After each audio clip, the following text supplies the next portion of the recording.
This is lesson 1-6 called trigonometric functions, and I'm going to call this part 1. I'm going to try to teach everything that you might have ever covered in trigonometry except for graphing and might have forgotten, and try to get everything caught up and reviewed with you. Going to try to go as quickly as possible so the video won't be very long. So again, 1-6 trigonometric functions part 1. The first thing I'm going to talk about is the word trigonometry. It means the study of triangles. So starting right from there, we've got the study of triangles. We're going to go straight to two special triangles. The first special triangle is what we call a 30, 60, 90. So I'm going to give you a rough sketch. This is not going to be to scale. I'm not using a protractor. I'm just going to say this angle is 30 degrees and this angle is 60 degrees, so this would be 90. So I've got a 30, 60, 90. The ratios that you need to become aware of and remember forever is across from 30 is 1, across from 60 is root 3, and your hypotenuse is 2. So it does go 1, 2, root 3, but root 3 is smaller than 2, so that's across from 60. In a 45, 45, 90, remember, this is an isosceles right triangle, so both of these angles are 45 and they're equal, so both of the sides have to be equal. So that ratio is 1, 1, and root 2. 30, 60, 90 goes 1, 2, root 3, with root 3 being across from 60, and a 45, 45, 90 goes 1, 1, root 2. Some things you have to commit to memory. Guys, you need to commit that to memory. The next thing is just how to find sine, cosine, and tangent, and we use this little mnemonic called SOHCAHTOA. So sine is equal to opposite over hypotenuse, cosine is equal to adjacent over hypotenuse, and tangent is equal to opposite over adjacent. I was taught this years ago, SOHCAHTOA. You might think that I'm speaking Native American or possibly Klingon, but other students have had trouble learning it from SOHCAHTOA, and I've heard teachers say their students can't spell that. So there's a few other things you can remember. I had a friend who taught his students saddle our horses, canter away happily, to other adventures. Just again trying to help you remember the letters. Saddle our horses, canter away happily, to other adventures. And then in college I got the biggest shock of my life when my professor said, some old hippie caught another hippie tripping on acid. So whichever way is easier for you, that's what you need to remember. But remember that sine is opposite over hypotenuse. So I'm going to go back to my special triangles, and I want to be able to find sine of 30, cosine of 30, and tangent of 30. We want to do the same thing for 60. So we want sine of 60, cosine of 60, tangent of 60. And then we want to do the same thing for 45. So sine of 45, cosine of 45, and tangent of 45. Okay, let's go to our 30, 60, 90. When I'm talking about 30, I need to look at my triangle from here. So that's where my eyes are, looking at my triangle from 30. This would be my opposite. This would be my adjacent. And of course, your hypotenuse is 2. So sine is opposite over hypotenuse. That's 1 over 2. Cosine is adjacent over hypotenuse. Root 3 over 2. And tangent is opposite over adjacent. So that would be 1 over root 3. But we know we have to rationalize that, so that would be root 3 over 3. Okay, let's go to sine of 60, same triangle, but looking from a different perspective. So now we're looking from here. Forget this guy, we're looking up here. So we're looking at the triangle in terms of 60. Root 3 is my opposite, 1 is my adjacent, and 2 is my hypotenuse. So sine of 60 is opposite over adjacent, root 3 over 2. Cosine is adjacent over hypotenuse, 1 over 2. And tangent is opposite over adjacent, or root 3. When you go to your 45, 45, 90, it doesn't matter which angle of the 45s you look at because they're the same. So you get sine to be opposite over hypotenuse, 1 over root 2, which we know to rationalize, root 2 over 2. Cosine is going to be the same thing, root 2 over 2. And tangent will just be opposite over adjacent, or 1. Okay, commit to memory, you need to know those. The 6 trig functions, we've already talked about sine, and we know that sine is equal to opposite over hypotenuse, abbreviating O and H. Cosine is adjacent over hypotenuse, and tangent is opposite over adjacent. Well, these are multiplicative inverses. So cosecant is multiplicative inverse, hypotenuse over opposite. Secant is hypotenuse over adjacent, and cotangent is adjacent over opposite. If you have trouble remembering which one's the multiplicative inverse of which, remember that they don't start with the same letter. So sine's multiplicative inverse doesn't start with S, it starts with C, cosecant. Cosine's multiplicative inverse doesn't start with C, it starts with secant. And then I'm pretty sure you can remember tangent tangent and cotangent. So if we wanted to go back and find cosecant of 30, we just flip it over and say 2.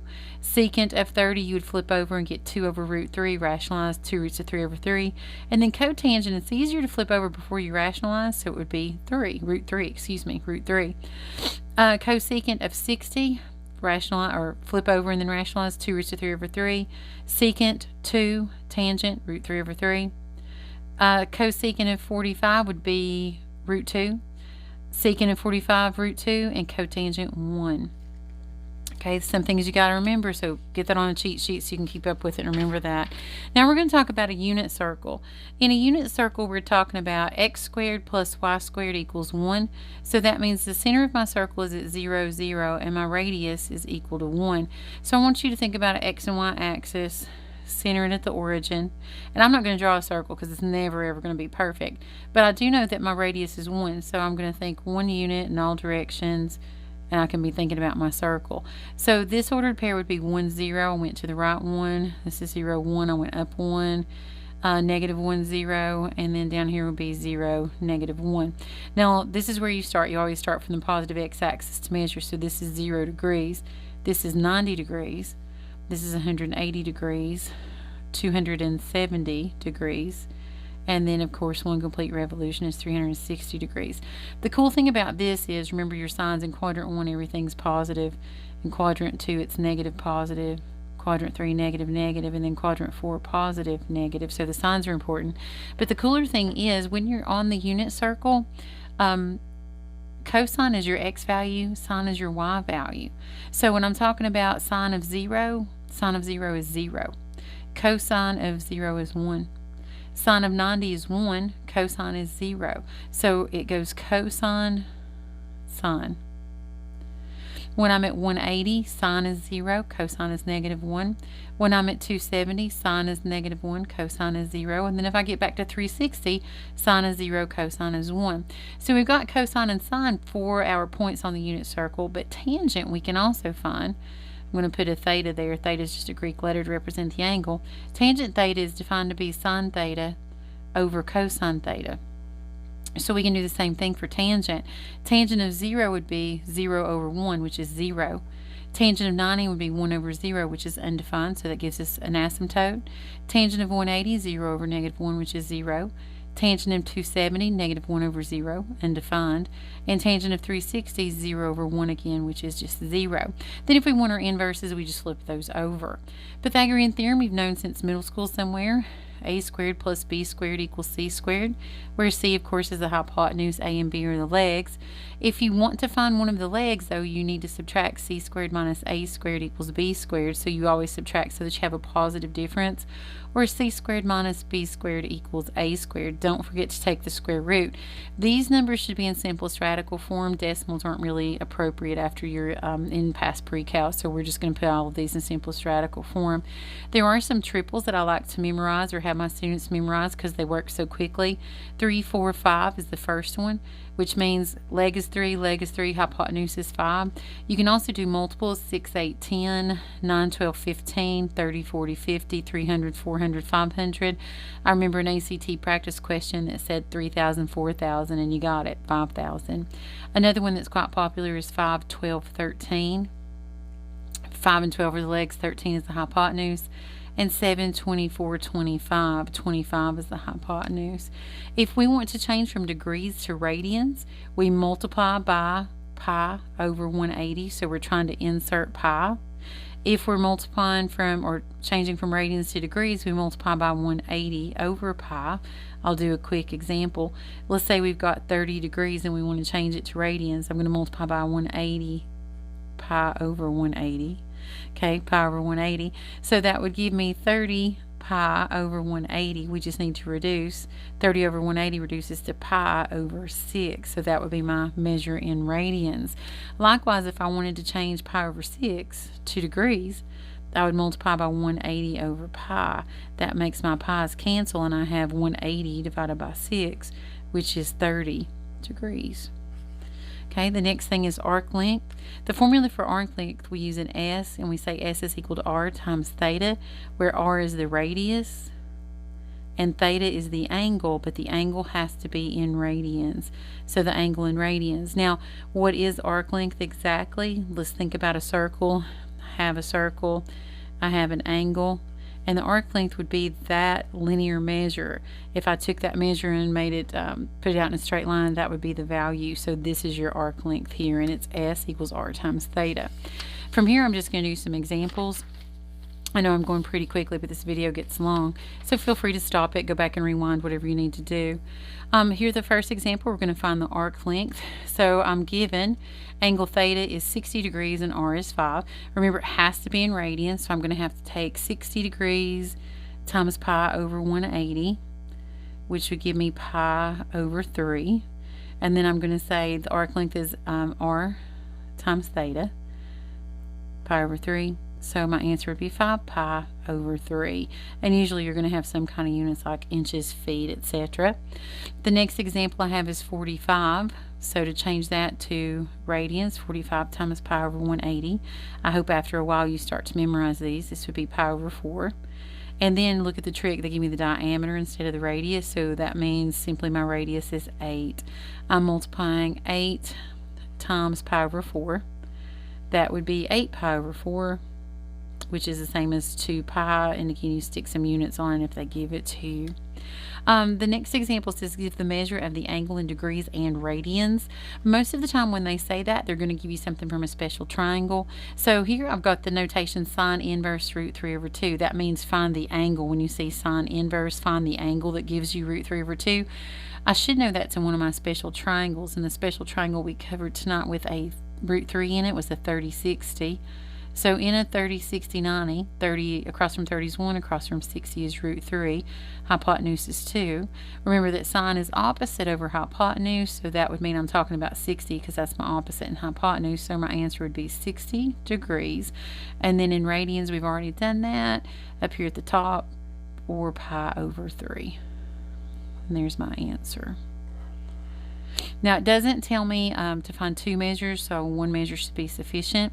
Next, I've got cosine's -1. That's going to be on your unit circle. So cosine is your x value. Let's see, that would be right here, -1, 0.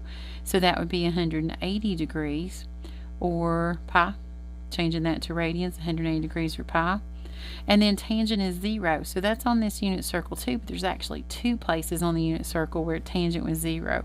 Remember, tangent is sine over cosine, so 1 over 0 and -1 over 0. Both of those places give you tangent to be 0, so you would have to say 0 and 180, which would be the same in radians, 0 or pi. Okay, now if you are stuck on that and wondering how I know that, it's from years of practice, but you have this cool calculator that can do something for you as well. So the first example I had there said sine of root 3 over 2. So if you'll hit mode, be sure that you're in degrees to start with, because here we want to go degrees. Then you're going to hit second sine, which pulls up sine inverse. Put in the square root of 3, close the parenthesis, divided by 2, and it gives you exactly 60 degrees. So it's a great thing to be able to use the calculator now, especially if you were in a pre-calc class where you could not. Okay, the next thing, it says find all 6 trig functions at the given angle. So I've got sine inverse is 3/5. We're going to draw our triangle and label what we got. So remember, this is my angle theta, if you will, and sine is 3/5, so that's opposite over hypotenuse. Opposite is 3, hypotenuse is 5. If you recognize the triple, it's a 3, 4, 5. So it asks for all 6. We want sine of theta, cosine of theta, tangent of theta, and then across from that we'll have our cosecant, oops, my paper's moving, cosecant theta, secant theta, and cotangent theta. Okay, sine was already given as opposite over hypotenuse 3/5, so that means cosecant would be 5/3.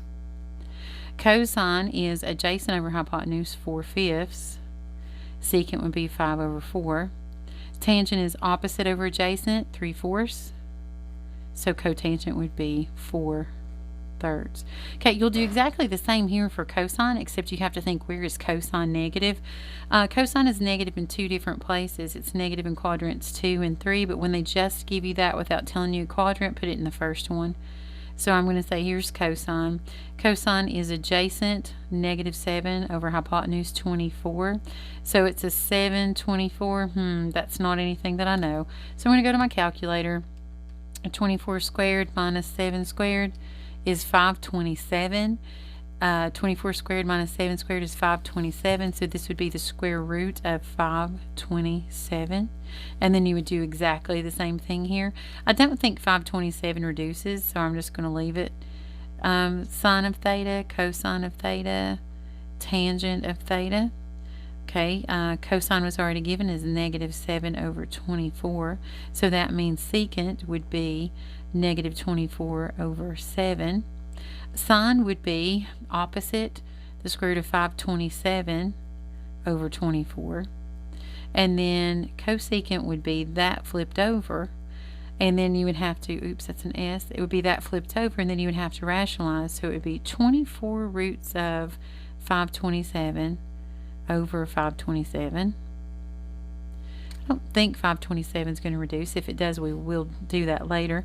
Tangent is opposite over adjacent, so negative square root of 527 over 7. And then cotangent would be, of course, that flipped over, -7 roots of 527 over 7. All right, moving on. At the point -512. So that's just saying at this point -512. So you go left 5, down 12. Here's the point. You need to draw your triangle to the origin and to the x-axis. Don't ever draw your triangle to the y-axis. Okay, so I've got my little triangle drawn here for you. I always draw it to the x-axis perpendicular to, and then to the origin. This would be -5, this would be -12, and you recognize it as a 512. Your hypotenuse is always positive, and you can think about doing the Pythagorean theorem. When you square it, it's going to become positive. So at that point, we could say, here's my angle theta. Sine of theta would be opposite over hypotenuse, -12 over 13. Cosine would be adjacent over hypotenuse, -5 over 13.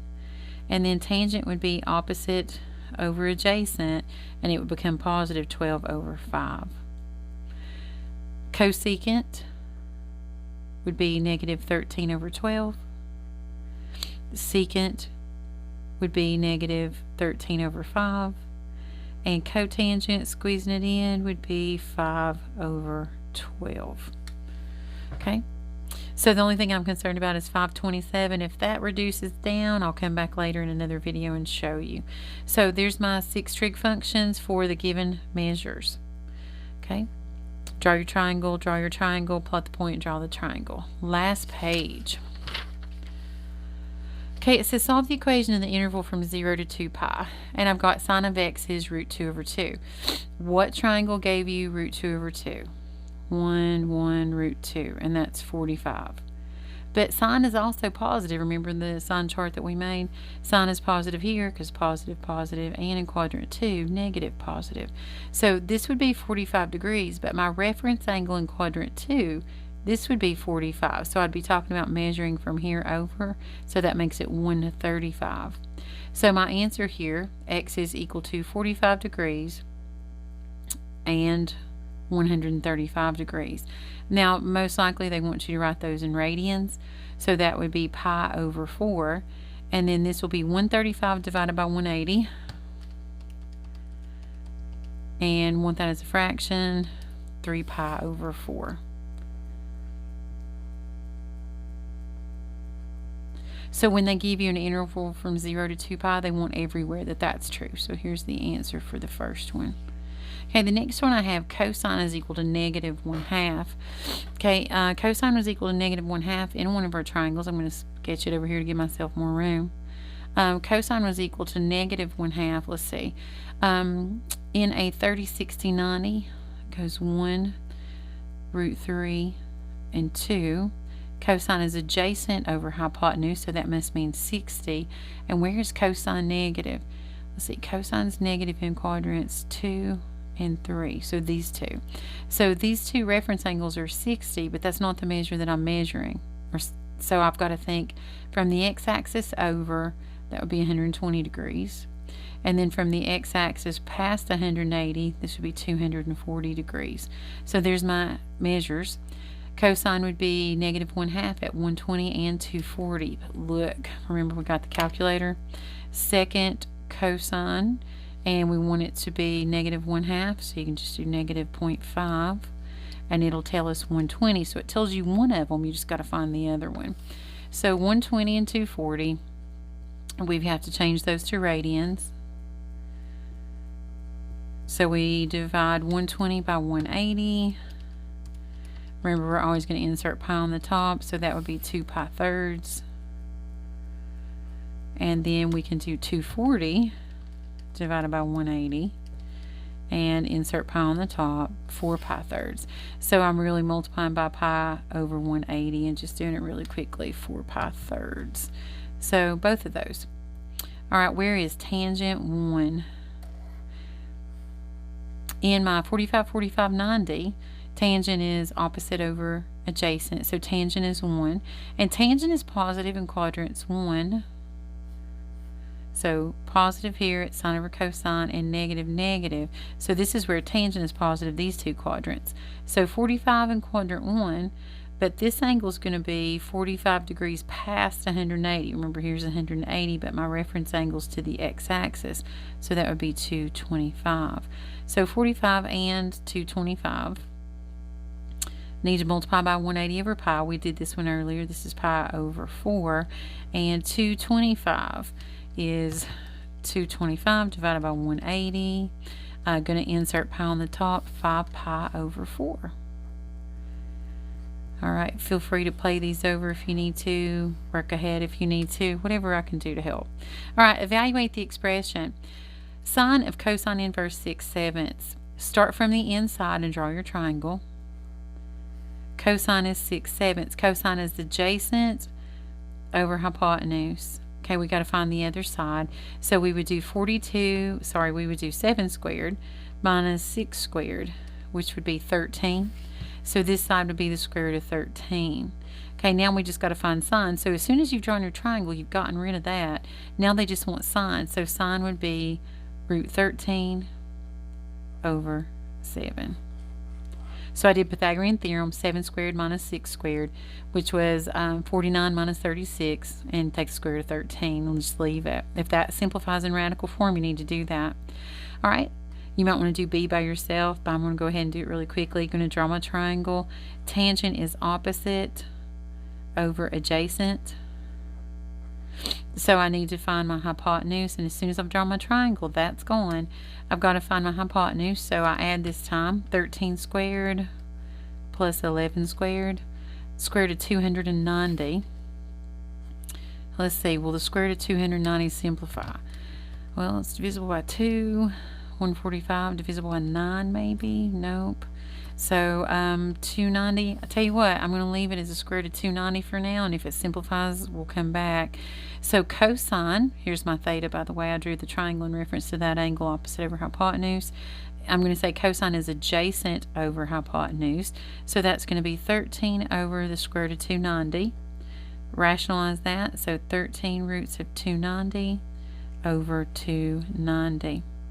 I'm trying to hurry. I know I don't want the video to go too long, and my phone keeps shutting down because of the memory. You have your assignment. It's written on your notes, and it's here at the bottom if you guys want to look over that. Q&R stands for quick review, so I went back and had you do some quick review, then some exercises, and then I went on to the review of the chapter. We'll finish up with our next lesson, and that'll be graphing, sine, cosine, tangent, cosecant, secant, and cotangent, and we'll be finished with trig. Have a great one.